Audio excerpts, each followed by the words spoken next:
এই যে অবস্থা, রাস্তার অবস্থা এখন বাজে, এই যে বাসটা আসতেছে কিছু দেখা যাচ্ছে, এখন বাজে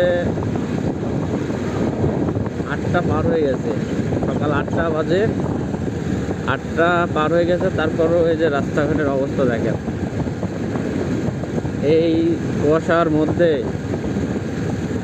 কর্মজীবী মানুষ কিভাবে রাস্তায় বের হবে এটা বুঝতে পারছি না। মানে এমন একটা অবস্থা। আমি বর্তমানে আছি কুষ্টিয়া মেহেরপুর হাইওয়েতে। এই কুষ্টিয়া মেহেরপুর হাইওয়ের বর্তমান অবস্থা এটা আপনারা দেখতে পাচ্ছেন।